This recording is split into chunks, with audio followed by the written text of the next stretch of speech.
rabbi shrah li sadri wa yassir li amri wahlul 'uqdatam min lisani yafqahu qawli bi rahmatika ya arhamar rahimin.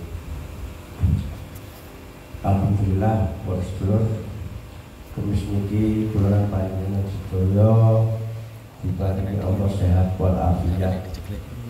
Muga-muga bisa ketemu dina kemis ngarep sehingga tiap hari kemis kita belajar bersama-sama untuk mendalami hakikat agama. Hakikat agama ialah suatu ajaran yang membimbing kita untuk kembali mengembalikan titipan-titipan kepada yang berhak, kepada yang mempunyai barang, mempunyai segala sesuatu di dunia ini, yaitu Allah Subhanahu wa Ta'ala. Makanya Allah sendiri berfirman di dalam surat An-Nisa ayat 58, Innallaha ya'murukum an tu'addul amanati ila ahliha. Sesungguhnya Allah memerintahkan kamu supaya memulangkan amanah yang berhak menerima. Ini secara zahiriyah kita kalau punya tanggungan-tanggungan hablum minan nas, maka kita wajib mengembalikan. Makanya di sini saya akan mencoba untuk mengulas hablum minallah. Karena hablum minallah ini kalau betul-betul kita laksanakan, otomatis hablum minan nas ini dengan sendirinya mengalir seperti air yang mengalir pada alirannya. Artinya banyak pepatah Jawa mengatakan kejarlah akhiratmu maka duniamu akan ikut. Teman-teman sekalian, monggo bareng-bareng berdoa seraya tiap hidup dan langkah kaki kita sampai nanti ketika Allah mengambil hak-haknya kembali tetap dalam ridhonya Allah Ta'ala. Monggo bersama-sama Bismillahirrahmanirrahim. Ilahi anta maksudi waridoka maklubi. Kula boten bakas bab pertama. Buku niki kula angsal 20 tahun yang lalu, 19 tahun yang lalu. Saya tidak pernah berani buka, takut kedisian ngomong timbangane lakon.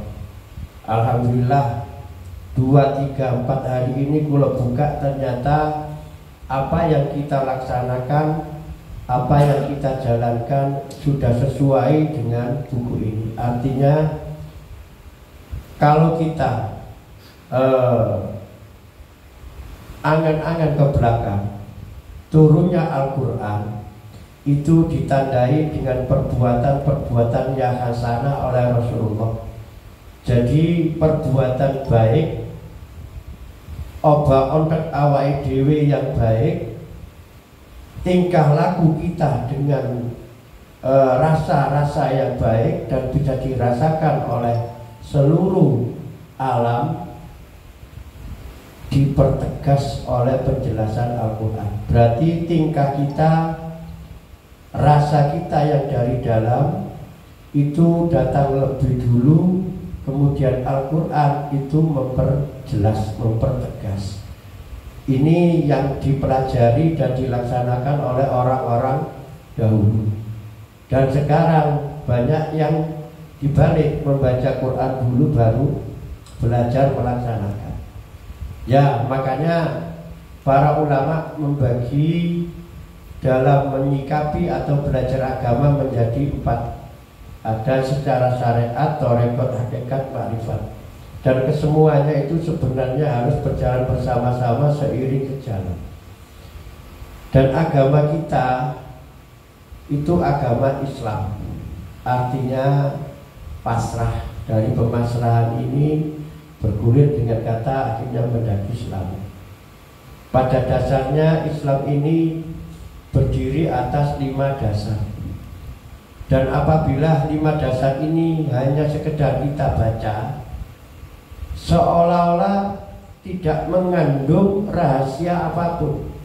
Padahal 5 dasar yang disebut rukun Islam ini adalah menyimpan begitu banyak rahasia-rahasia hidup, terutama rahasia hidup manusia, di mana kita manusia ini dipilih oleh Allah menjadi khalifah, menjadi seorang pemimpin di dunia ini untuk menjalankan pemerintahan Allah di dunia ini.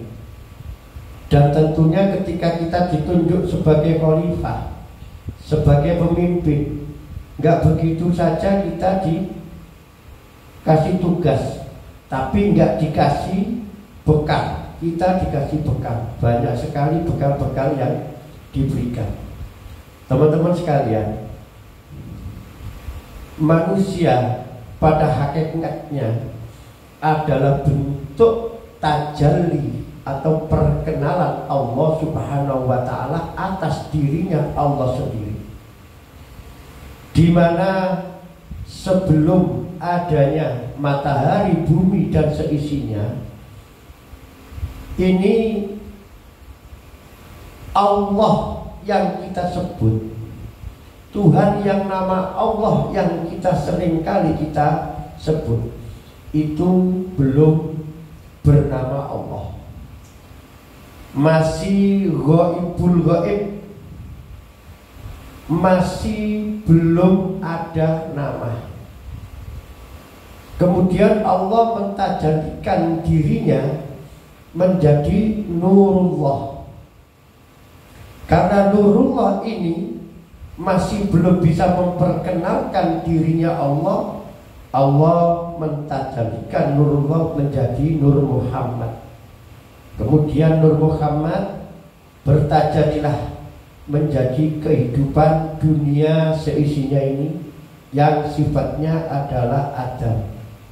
Artinya untuk mewujudkan dan memperkenalkan dirinya, Allah senang sekali bermain dengan kesendiriannya itu. Maka Allah menggelar sifatnya, dan pertama kali yang digelar ialah sifat qudrat, ketuhanan.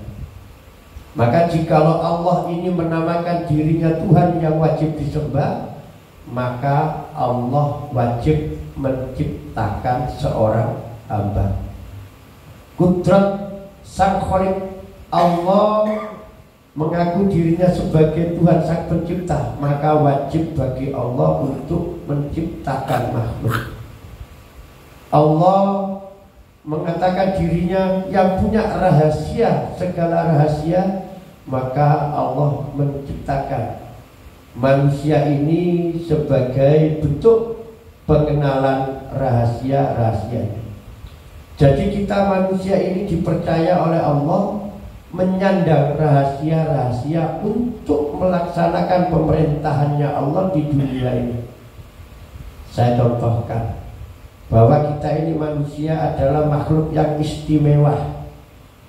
Sebelum kita masuk ke ranah rukun Islam, saya kasih gambaran-gambaran dulu biar kita itu mudah memahami rahasia-rahasia yang masih belum kita kuat, yang belum kita geder, yang belum kita buka di rukun Islam yang kelihatan sederhana, akan tetapi rukun Islam itu merupakan kunci rahasia yang ada di dalam diri kita, akan bisa kita bongkar dengan mempelajari, mendalami rukun Islam.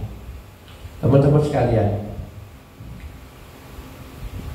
kita apabila ketemu seseorang yang punya kekuasaan yang tinggi, contoh presiden, ribuan masyarakat, ribuan rakyat, kalau kita dipilih oleh presiden, berarti kita punya keistimewaan. Ngerti nggih?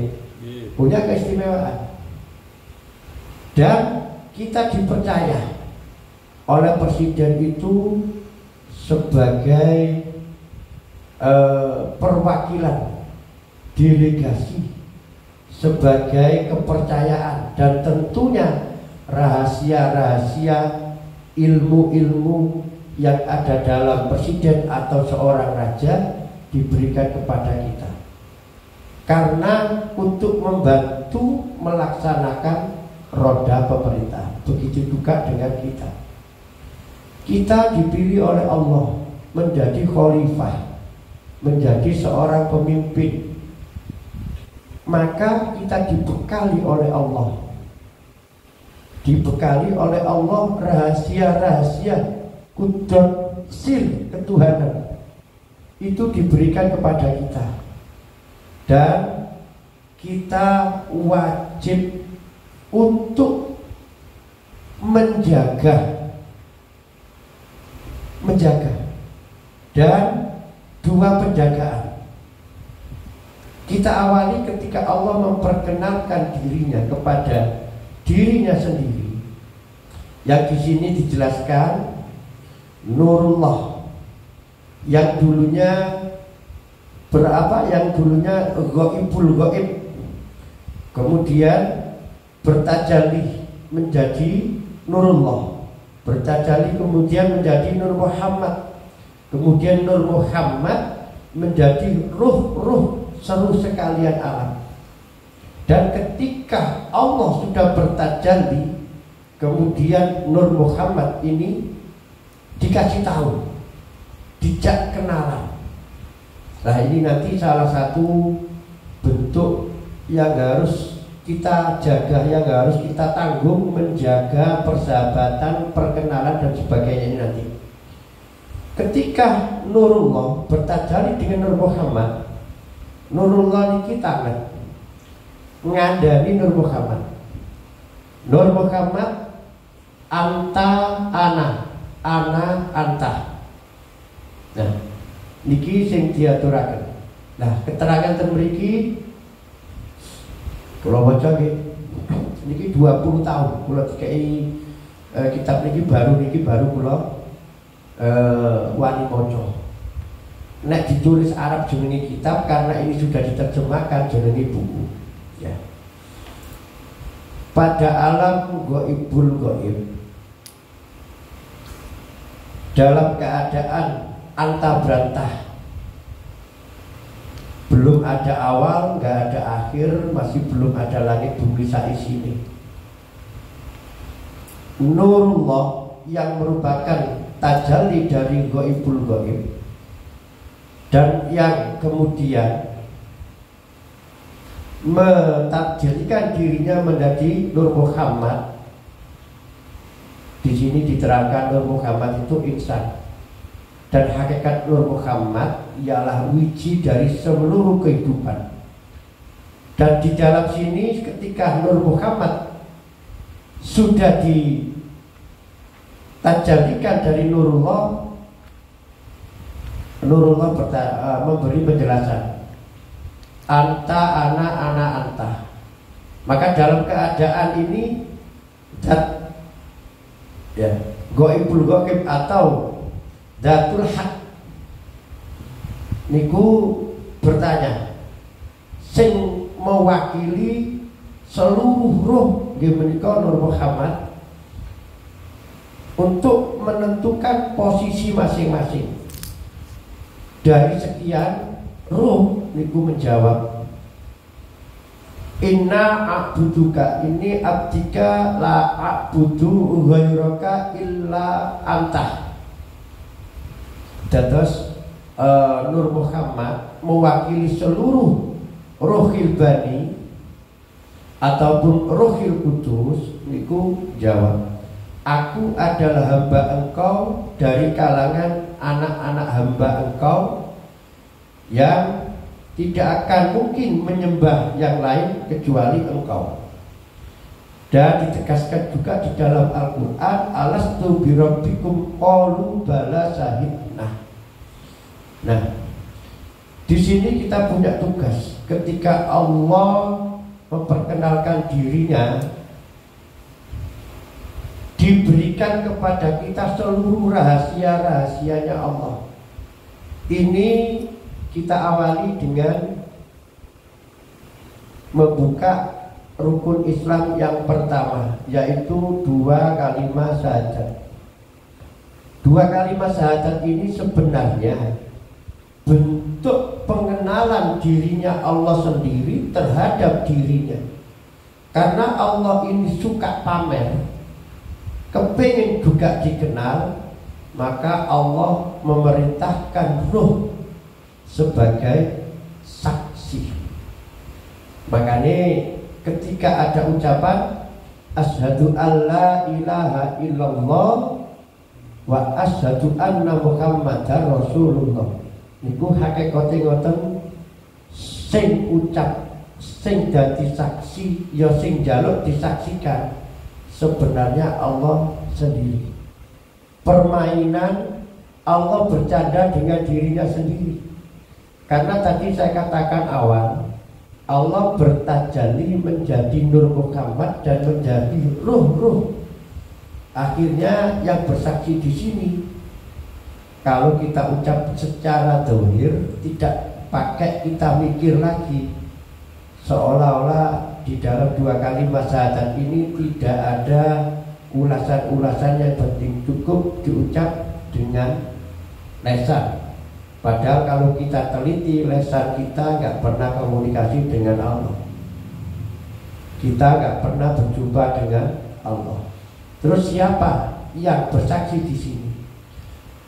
Kembali kita ke awal, bahwa Allah mutus manusia ini yang pada hakikatnya adalah ruh yang dijadikan sebagai khalifah, ini memimpin 4 nafsu, dan 4 nafsu ini punya tugas masing-masing untuk diperintah bersama-sama mengikuti yang mimpin. Siapa? Ruh. Maka ruh ini yang pernah bertemu dengan Allah memberikan kesaksian. Tadi saya katakan alastu birabbikum qalu bala syahidna. Maka kesaksian ini diajarkan kepada 4 nafsu, dan 4 nafsu ini kolaborasi dengan nafas kita sebagai penyambung. Nafas kita ini kemudian yang merintahkan mulut kita, telinga kita, kuping kita, dan seluruh organ tubuh kita untuk mengikuti perintahnya roh. Jadi melalui nafsu ini roh memperkenalkan Allah kepada seluruh sekalian alam, termasuk yang diciptakan oleh Allah di alam jasad. Di alam jasad. Jadi 4 nafsu ini langsung melaksanakan perintahnya ruh. Nafas mulai mengikat mulut kita. Anfas mulai masuk ke ranah hidung kita. Nufus mulai menggerakkan kolbu kita, dan tanafas mulai memperjelas di gendang telinga kita. Jadi nafas, nufus, anfas ini mencari posisi di mana tubuh kita ini yang paling dominan untuk bisa memperkenalkan Allah sebagai Sang Khalik.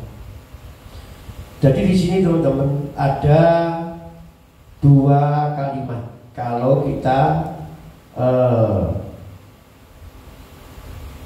membaca penyaksian kita, dan bentuk 2 kalimat ini adalah bentuk penyaksian. Jadi aku mbek sampean kabeh iki dikongkon dadi saksi. Sak temene ngono sing nyakseni iki roh. Karena roh yang bertemu dengan Allah, maka roh ini mengajak, yang dipimpin nafsu.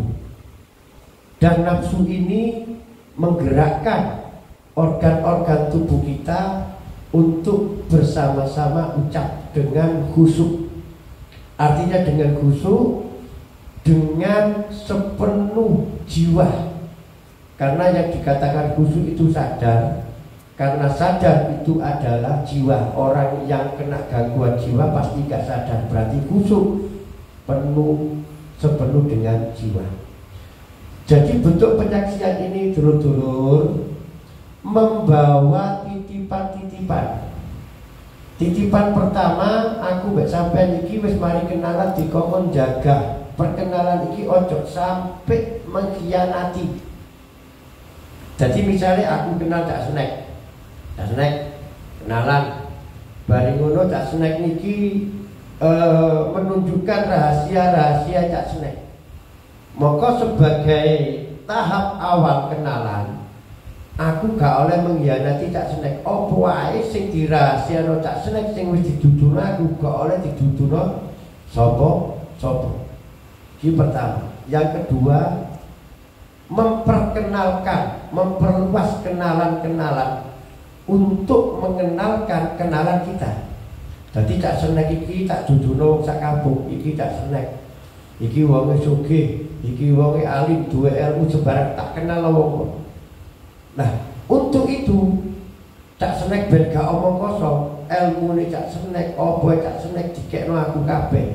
Kanggo memperluas untuk memperkenalkan Cak Snack do alam nyata ini. Nah, ini gambaran sing kula paringaken jenengan bahwasane Allah niku kepengin dikenalno bahwasane Allah iku sing nyipta seru sekalian alam iki nang sampean. Artinya gak oleh dikhianati ngene. Ketika Allah nitipno ilmune nang aku bareng sampean, jangan sekali-sekali itu ilmuku. Tapi katakan, biar kita nggak disebut sebagai pengkhianat, ini ilmunya Allah. Kalau kita mampu sedekah karena dasarnya harta ini milik Allah, maka katakan ini rezeki sampean dugi Gusti Allah lewat kula. Dan segala apa yang dititipkan Allah kepada kita itu adalah bekal kita untuk memperkenalkan Allah Subhanahu wa taala. Dan pelaksanaannya kita mampu untuk memperkenalkan Allah dengan segala titipan-titipannya, itulah yang disebut hakikatnya ibadah. Jadi ibadah ini luas. Jadi arahnya jadi khalifah ini sebagai titel jabatan pelaksanaan pemerintahan khalifah ini yang amanah itu disebut ibadah. Ini secara syariat. Nah, ini syahadat pertama ya. Sing syahadat kedua, wa asyhadu anna Muhammadar Rasulullah. Itu sebenarnya kalau kita itu mau mengkaji lebih dalam, ini bukan yang dimaksud itu Rasulullah Muhammad Sallallahu Alaihi Wasallam putra Abdillah ibu Siti Aminah. Sebenarnya bukan itu. Akan tetapi karena kita ini iman nunut elo-eloan wong tua, tidak mau berpikir, maka kita berpedoman bahwa yang di dalam dua kalimat syahadat yang dimaksud Muhammad Rasulullah adalah Kanjeng Nabi Muhammad junjungan kita bersama. Padahal dua kalimat syahadat ini merupakan dua kalimat yang bermotif penyaksian. Setiap yang disaksikan, setiap yang diucap setiap orang yang bersaksi harus tahu yang disaksikan. Wow, kalau kandhani bahwa roh kita ini ketemu dengan Allah, roh kita menangi Rasulullah, pernah ketemu dan melihat menyaksikan perjalanan lahir dan kehidupan Rasulullah. Artinya ngeten. Iki mulai kula buka redetane iki. Allah ngutus kula lan panjenengan sedaya. Kula barek sampeyan niki makhluk napa mboten? Makhluk nggih. Kula niki makhluk, sampeyan makhluk. Raja kaya makhluk. Seluruh makhluk niku jenenge rasul. Rasulullah, utusane Allah. Nah, makhluk niku macam-macam. Tapi makhluk sing paling apik, sing paling sempurna iku menungso. Sempurna kenapa kok dijenengi makhluk paling sempurna? Soalnya nyandang titipan-titipan rahasia Gusti Allah niku wae. Allah gak ada rahasia nopo kemawon, karena Allah itu pengen dikenal marang sekabehane makhluk ciptaane. Maka titipan-titipan iku boten dikekno makhluk liyane kecuali menungso. Nah, teng mriki akhire menungso duwe gelar jabatan insan kamil. Menungso sing paling sempurna, dalam bahasa perkembangannya disebut Muhammad. Manusia itu makhluk yang paling terpuji, paling apik, paling sempurna. Nek bahasa Arab jenenge Muhammad. Jadi wau Muhammad, Muhammad artinya terpuji. Digandengno, didadekno utusan, bahasa Arab Rasul. Jadi manusia ini utusan Allah. Muhammad Rasulullah.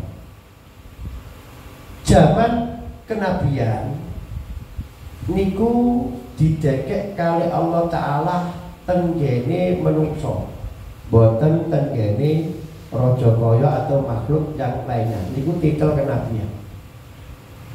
Makhluk sing pertama kali jenenge menungso niku jenenge Adam. Nah, Nabi Adam niku minangka bentuk atau lambang sanepane Allah untuk memperkenalkan Allah Ta'ala sebagai sang pencipta. Maka diciptakanlah Nabiullah Adam. Nah, mriki buku niki dijelasaken sedaten. Makhluk sing jenenge Adam itu filsafate Gusti Allah dadi pailinge menungso ben sak waktu-waktu niku tahu diri. Tahu diri iku jujur. Jujur niku kosong. Bahwasane Nabi Adam iki gak ono. Artine bahasa Arab gak ono, Adam iku gak ono. Jadi tingkah polaku mbek sampean kabeh iki ya sewaktu-waktu dipuji wong, berhubung artinya Adam gak ono. Ojo sampai pujian iki dadekno awake dhewe seneng. Soale gak ono ditempleki opo ae iku gak iso. Engko lek nempel do Adam, moko Adame kotor. Iki ditempelki barang apik, ditempelki barang elek lho yo gak iso. Ya. Jadi sementara niku dhisik sing kula sampekno mari kita tanya jawab. Ya. Itu belajar takon ben pikiran kula urip. Soale mulas niki ya nek gak bener-bener topenan jelimet bisa. Jelimet betul. Kadang motorku ya wis labuh. Jadi niki sing sakniki dibakas, pokoknya bengi nganggur kula bakas niki nek. Ya nek ya. Lek nganggur kayaknya jeneng kumis wis dibakas lagi. Jadi intinya malam ini tak garis bawahi kita adalah lambang kesempurnaan Allah. Karena segala sifat-sifat keagungan, kebesaran, sifat-sifat kemuliaan yang dimiliki oleh Allah diberikan kepada manusia. Manusia ini bentuk perkenalan Allah terhadap seluruh alam. Maka kita manusia yang berani memperkenalkan Allah niki dititipi segala sifat-sifat ketuhanan. Nah, sifat ketuhanan itu enten 20. Sakjane sifatnya ewon. tapi dirangkum para ulama ana 20 lan 20 iki dititipno kula lan sampeyan kabeh sehingga kula mek sampeyan kabeh iki nyandang rahasia Gusti Allah. Jadi nek wis dititipi, kita punya kewajiban memeriksa kembali titipan-titipan itu. Apa iya apa gak aku dititipi. Terus nek wis dititipi, menika punya kewajiban mengembalikan. Nah, kita dianggap selesai atau purna tugas atau sampurna nek wis iso balekno titipan-titipan iku kabeh. Nah, secara hablum minallah nanti kita bahas, hablum minannas kita bahas. Dan di tubuh ini adalah bentuk perwujudan hablum minannas. Batinia kita bentuk perwujudan hablum minallah. Pada dasarnya dua kalimat tauhid itu adalah bentuk jasmani dan rohani kita. Nah, tadi sempat kita ulas bentuk kerohanian kita, pengakuan diri kita, pengakuan roh kita. Nah, ini setengah jam. Monggo nek tercinta kok. Gak ngerata kok Mas. Lu bisa. Rokan sih. Kan tekan. Kok kangen kok ngomong.